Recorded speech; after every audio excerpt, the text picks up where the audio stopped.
এটা হলো পৃথিবীর সবথেকে গভীরতম জায়গা, প্রায় 11,000 মিটার গভীর। এখানে নেই কোনো সূর্যের আলো, একদম ঘন অন্ধকার আর হাড়কে চূর্ণ করে দেবার মতো প্রেসার। এখানের কন্ডিশন এতটাই ভয়ানক যে ভূপৃষ্ঠের কোনো প্রাণীকে এখানে ছেড়ে দিলে সেকেন্ডের মধ্যে জেলি হয়ে যাবে, এমনকি হাড় মজবুত সেলও গলে যাবে। তাই এখানে প্রাণের অস্তিত্ব অসম্ভব। কিন্তু 1960 সালে মানুষের এই চিন্তাধারা সম্পূর্ণ বদলে যায়। বিজ্ঞানীরা সমুদ্রের এই গভীরতম জায়গা থেকে এক অদ্ভুত জিনিস আবিষ্কার করে। তারা সমুদ্রের একদম নিচে একটি প্রাণীকে ঘুরতে দেখে।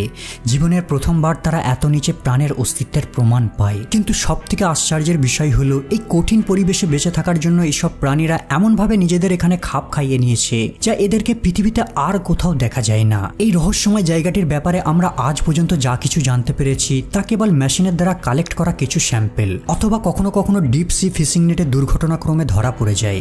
আবার মাঝে মাঝে এরা তীরে ভেসে আসে। কিন্তু যখনই তাদের স্বাভাবিক আবাসস্থল থেকে বের করে নিয়ে আসা হয়, এদের শেপ সাইজ চেঞ্জ হয়ে গিয়ে এক অদ্ভুত এলিয়ান আকৃতির হয়ে যায় আর এরা তৎক্ষণাৎ মারা যায়। এই কারণে আমরা সঠিকভাবে জানতে পারি না তাদের আসলে দেখতে কেমন আর কিভাবেই বা তারা এখানে জীবনযাপন করে।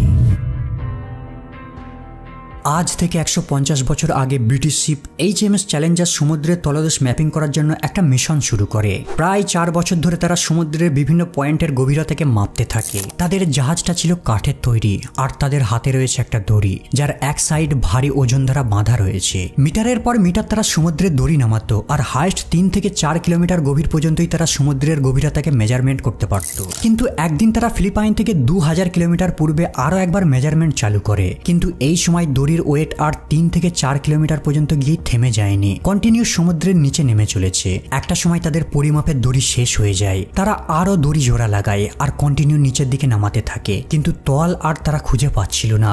ধীরে ধীরে তাদের মধ্যে ভয় বাড়তে থাকে। তারা মনে করেছিল হয়তো কোনো সি মনস্টার দড়ি খেয়ে নিচ্ছে। সেই সময় নাবিকেরা বিশ্বাস করত সমুদ্রে সি মনস্টার বাস করে, এক ভয়ঙ্কর দানব যাদের বড় বড় টেন্টিকাল দিয়ে জাহাজকে সমুদ্রের গভীরে টেনে নেয়। তাই প্রাচীনকালে এই ধরনের ড্রয়িং খুব ফেমাস ছিল।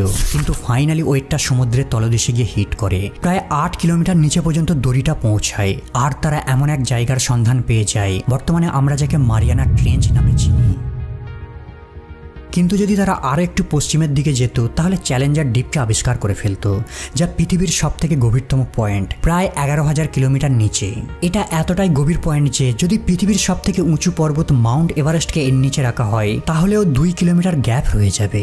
মারিয়ানা ট্রেঞ্চ সমুদ্র তলদেশে একটি বিশাল গর্ত, 2,500 কিলোমিটার লম্বা আর 700 মিটার চওড়া, চাঁদের মতো একটি কার্ভ এরিয়া। এই জায়গাটা প্রশান্ত মহাসাগরে লোকেটেড, ফিলিপাইনের পূর্ব দিকে মারিয়ানা আইল্যান্ডের কাছে অবস্থিত। কিন্তু এখানে নামার সবথেকে বড় চ্যালেঞ্জ হলো জলের চাপ। যদি আপনি সুইমিং পুলের তলায় ডুব দেন তাহলে কানের কাছে জলের প্রেসার ফিল করতে পারবেন। কেবলমাত্র 3 থেকে 4 মিটার গভীরে নামলেই আমরা অস্বাভাবিক ফিল করতে থাকি। এখন ভাবুন সমুদ্র পৃষ্ঠ থেকে হাজার হাজার মিটার নিচে জলের চাপ কতটা বেশি হতে পারে। এতটা গভীরে জলের চাপ পৃষ্ঠতল থেকে 1000 গুণ বেশি, মানে একটা আগুনের ওপর বোয়িং 777 চাপিয়ে দেওয়ার মতো সমান প্রেসার। তাই এতটা নিচে ভূপৃষ্ঠের সবথেকে শক্তিশালী প্রাণীকে এখানে নিয়ে আসলে চোখের পলক ফেলার পূর্বেই জলের চাপে তার দেহ ছিন্ন ভিন্ন হয়ে যাবে। এই চাপ এমনকি শক্তিশালী মেশিনকেও ভেঙে দিতে পারে। এই কারণে মাঝে মধ্যে ডিপ সি মিশন ব্যর্থ হয়ে যায়। মিলিটারি সাবমেরিন যাদেরকে সমুদ্রের গভীরে লুকিয়ে মিশন অপারেট করার জন্য তৈরি করা হয়েছে, তারাও কেবলমাত্র 1500 মিটার পর্যন্ত নিচে নামতে পারে। এর নিচে নামলে সাবমেরিনে ক্র্যাক পড়তে পারে। কিন্তু আশ্চর্যজনকভাবে 1960 সালে 2 জন ব্যক্তি সর্বপ্রথম সমুদ্রের গভীরে নামতে সক্ষম হয়েছিল,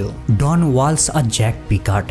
তাদের তলদেশে পৌঁছাতে প্রায় 5 ঘন্টা সময় লেগেছিল। তাদের সাবমেরিনে 2টো ছোট ছোট জানালা ছিল। এগুলো এতটাই ছোট যে একটা কয়েনের সাইজের মতো হবে। সমুদ্রের এতটা গভীরে ঘন কালো অন্ধকারে আচ্ছন্ন ছিল। শুধুমাত্র তাদের সাবমেরিনের আলোর কারণেই ছোট্ট একটা অংশকেই তারা দেখতে পাচ্ছিল। প্রথমের দিকে তারা সেখানে কিছুই দেখতে পায়নি, কারণ তাদের সাবমেরিন নিচে ল্যান্ড করার কারণে কাদা আর বালি জলকে ঘোলা করে দেয়। কিন্তু এরপর তারা লক্ষ্য করে জলে কিছু একটা মুভ করছে। তারা মনে করেছিল এটা হয়তো কোনো ফ্ল্যাট ফিশ হবে, কিন্তু অনেক বিজ্ঞানী মন্তব্য করে ওটা ফ্ল্যাট ফিশ ছিল না, হয়তো অন্য কোনো প্রাণী ছিল, কারণ ফ্ল্যাট ফিশ অতটা নিচে ডাইভ করতে পারে না। এরপর হঠাৎ তাদের উইন্ডোজে ক্র্যাক পড়া শুরু করে, তাই তারা দ্রুত সেখান থেকে পালিয়ে আসে। তাদের মিশনটা এতটাই ডেঞ্জারাস ছিল যে তারপর থেকে প্রায় 50 বছর পর্যন্ত সেখানে যাওয়ার কেউ সাহস দেখায়নি। আর এই সময়ের মধ্যে অলরেডি 7000 জন মাউন্ট এভারেস্টে চড়ে, এমনকি 12 জন ব্যক্তি চাঁদে পর্যন্ত পা রাখে।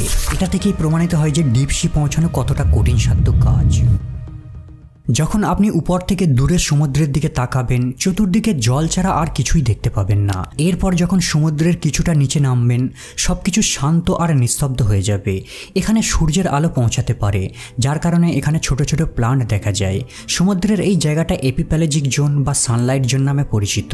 কিন্তু সমুদ্রের এই জায়গাটা কেবলমাত্র 2 থেকে 3% এরিয়া জুড়েই রয়েছে। প্রায় 90% সামুদ্রিক প্রাণী এখানেই বাস করে, আর এখান থেকে সমুদ্রের ফুড চেইন শুরু হয়। এখানে রয়েছে ক্ষুদ্র উদ্ভিদের মতো জীব, আর এদেরকে জু প্ল্যাঙ্কটনের মতো জীবেরা খেয়ে বেঁচে থাকে। এদের সাইজ এতটাই ছোট যে মাইক্রোস্কোপ ছাড়া দেখা যায় না। এদেরকে আবার ছোট মাছেরা খেয়ে বেঁচে থাকে। এই ছোট মাছেদের আবার বড় মাছেরা শিকার করে, আর এই বড় মাছেদের হোয়েল শার্কের মতো বিশাল প্রাণীরা খেয়ে থাকে। আর এখান থেকেই আমরা খাদ্যের জন্য সামুদ্রিক মাছ ফিশিং করি, যেমন টুনা, হেরিং, কড। এরপর যখন আরো নিচে নামবেন সূর্যের আলো ধীরে ধীরে অদৃশ্য হতে থাকবে, জল কালো অন্ধকার হতে থাকবে। প্রায় 200 মিটার পর থেকে শুরু হয় টুয়াইলাইট জোন, যা মেসোপ্যালজিক জোন নামেও পরিচিত। আর এখানের জল প্রচন্ড ঠান্ডা। এখান থেকে শুরু হয় বায়োলুমিনেসেন্স, এক ধরনের আলো যা সমুদ্রের প্রাণীরা নিজে থেকেই তৈরি করে। আর এই জোন থেকেই অদ্ভুত ধরনের প্রাণীরা ঘুরে বেড়ায়। এই অঞ্চলের সবথেকে কমন মাছ হলো ব্রিসেল মাউথ। এরা সাইজে মাত্র কয়েক সেন্টিমিটার লম্বা হয়ে থাকে, কিন্তু এদের সংখ্যা এখানে বিপুল। এর থেকেও আরো নিচে 1 কিলোমিটার গভীরতায় নামেন তাহলে মিডনাইট জোনে পৌঁছাবেন। এর অপর নাম ব্যাথোপ্যালজিক জোন। আর এই জায়গা থেকেই বিজ্ঞানীদের সমুদ্র সম্পর্কে খুব কমই নলেজ রয়েছে। এখানে টেম্পারেচার 4 ডিগ্রি, জলের প্রেসারও অনেক ভয়ানক। ডাইভাররাও ইকুইপমেন্ট ছাড়া এত গভীর পর্যন্ত ডাইভ করতে পারবে না, এমনকি সাবমারিনদেরও এত গভীর পর্যন্ত শেষ সীমানা। কিন্তু তারপরেও এখানে বাস করে এমন সব প্রাণী যাদের কাছে এখানে জীবন নর্মাল। এরা এখানের অন্ধকার, প্রেসার আর ঠান্ডার সাথে নিজেদের অদ্ভুতভাবে খাপ খাইয়ে নিয়েছে। আর এখান থেকে যতই নিচের দিকে নামতে থাকবেন ততই অদ্ভুত প্রাণীদের আবিষ্কার করবেন। এদের কারো কারো চোখ এতটাই বিশাল যে এরা অন্ধকারেও কাছাকাছি থাকা প্রাণীদের দেখতে পায়, যেমন আউল ফিশ, ব্যারেল আই ফিশ, আরও একটা অদ্ভুত মাছ। এদের মাথা একদম ট্রান্সপারেন্ট। এদের দেখলে মনে হবে এদের চোখ এই ডটগুলো, কিন্তু বাস্তবে এই গ্রিন বাল্বগুলো এদের চোখ। সবথেকে ইন্টারেস্টিং ব্যাপার হলো এদের চোখগুলো কেবলমাত্র উপর দিকেই দেখতে পায়। বিজ্ঞানীদের মতে এরা শিকারকে দেখার জন্য তাদের চোখকে রোটেটও করতে পারে। আবার কিছু প্রাণী রয়েছে যারা শিকারকে ধরার জন্য চোখের ব্যবহার করে না, যেমন স্নাইপ ইল। এরা পার্মানেন্ট মুখ ওপেন করে সুইম করতে থাকে, আর চিংড়ির মতো ছোট প্রাণীরা তাদের দাঁতে হুকের মতো আটকে যায়, আর এদেরকে তারা ভোজন করে। এখানেই বাস করে আরও এক অদ্ভুত প্রাণী, জায়ান্ট স্কুইড। এরা একটা স্কুল বাসের মতো বড় সাইজের হয়ে থাকে, আর এদের চোখের সাইজ একটা ডিনার প্লেটের মতো বিশাল হয়ে থাকে। কিন্তু যেসব প্রাণীদের বড় সাইজের চোখ থাকে না, এরা শিকারের মুভমেন্টকে অনুভব করার জন্য বিশেষ প্রেসার সেন্সারের ব্যবহার করে থাকে। যদি এরা টোটালি অন্ধ হয়ে থাকে তাহলেও এই সেন্সারের সাহায্যে শিকারকে আক্রমণ করতে পারে। আবার কিছু প্রাণী উজ্জ্বল আলোর টোপ দেখিয়ে শিকারকে কাছে টানে। নিচে যত নামতে থাকবেন খাবার ততই দুর্লভ হতে থাকবে। বড় প্রাণীরা এখানে খাবার ছাড়া বহুদিন টিকে থাকতে পারে। তারা কেবল সঠিক খাবারের জন্য অপেক্ষা করতে থাকে। গভীর সমুদ্রে শিকারী অনেক কম থাকে, এই কারণে এখানের প্রাণীরা সাইজে অনেক বড় হয়ে থাকে আর অনেক দিন পর্যন্ত জীবিত থাকতে পারে। এই অন্ধকারে সাইজ ম্যাটার করে না, সবাই এখানে এক একটা শিকারী। পেলিকান ইল, এদের বডি সাপের মতো, কিন্তু এদের মুখ এদের দেহের থেকে অনেক বড় সাইজের হয়ে থাকে, তাই এরা এমনকি তাদের তুলনায় বড় সাইজের প্রাণীদেরকেও শিকার করতে পারে। আরও নিচে প্রায় 4000 মিটার গভীর থেকে অ্যাবাইজাল জোন শুরু হয়, আর এই জোনটা 6000 মিটার গভীর পর্যন্ত সীমাবদ্ধ। এই জোনটা এখনো পর্যন্ত বিজ্ঞানীদের কাছে অজানা। এখানে এমন সব প্রাণী বাস করে যাদের পৃথিবীতে আর কোথাও দেখা যায় না। টাইটানিক জাহাজের ধ্বংসাবশেষ এই জোনের মধ্যেই পড়ে আছে। বেশিরভাগ সমুদ্রের ফ্লোর 6000 মিটার গভীর পর্যন্তই ছড়িয়ে রয়েছে, কিন্তু কিছু কিছু জায়গায় সমুদ্র এর থেকেও আরো গভীর, আর এই জায়গাটাকে হেডেল জোন বলা হয়। আর এই জোনে 8 কিলোমিটার গভীর পর্যন্ত রয়েছে মারিয়ানা ট্রেঞ্চ। এখানে পাথরের উপর ছোট ছোট জীবাণু বাসা বাঁধে, আর এই ক্ষুদ্র জীবগুলো কেমোসিনথেসিস ব্যবহার করে বেঁচে থাকে। যেমন উদ্ভিদ খাদ্য তৈরি করার জন্য সানলাইটের ব্যবহার করে থাকে, একে ফটোসিনথেসিস বলা হয়। কিন্তু সমুদ্রের এত গভীরে সূর্যের আলো পৌঁছায় না, তাই এখানের ব্যাকটেরিয়া অর্গানিজমগুলো কেমিক্যাল থেকে এনার্জি পেয়ে থাকে। বিজ্ঞানীর ভাষায় এই প্রসেসকেই কিমোসিনথেসিস বলা হয়। এখানে খাবার নেই বললেই চলে, কিছু কিছু খাবার উপর থেকে নিচে নেমে আসে, একে স্নোফল বলা হয়। মাঝে মাঝে কোনো মৃত প্রাণী এত নিচে পড়ে যায়, আর তখন এখানে চলে প্রাণীদের এক গ্র্যান্ড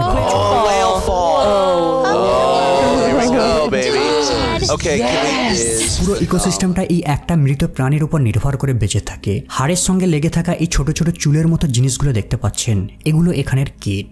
আর এখানেই বাস করে পৃথিবীর সবথেকে গভীরতম মাছ, স্নেল ফিশ। ছোট্ট এই মাছটা এতটাই শক্তিশালী যে এদের উপর 90টা হাতি চাপিয়ে দিলেও এরা ফাটবে না। আর এই মারিয়ানা ট্রেঞ্চ থেকে আরো 3 কিলোমিটার নিচে নামলে পৃথিবীর সবথেকে গভীরতম পয়েন্টে পৌঁছাবেন। এখানে এখনো পর্যন্ত কোনো মাছের সন্ধান পাওয়া যায়নি, আর এখনো পর্যন্ত বিজ্ঞানীরাও সঠিকভাবে জানে না এখানে কারা বাস করে। এখানে জলের প্রেসার এতটাই বেশি যে এত গভীরে নেমে এক্সপ্লোর করা একটা চ্যালেঞ্জিং কাজ। আমাদের চাঁদ সম্পর্কে অনেক ভালো নলেজ রয়েছে, মঙ্গল গ্রহেও আমরা স্পেসক্রাফট পাঠাতে সক্ষম হয়েছি, কিন্তু তারপরেও আমাদের নিজস্ব গ্রহের গভীরতম পয়েন্টের রহস্য সম্পর্কে আমাদের জ্ঞান এখনো অনেক কম।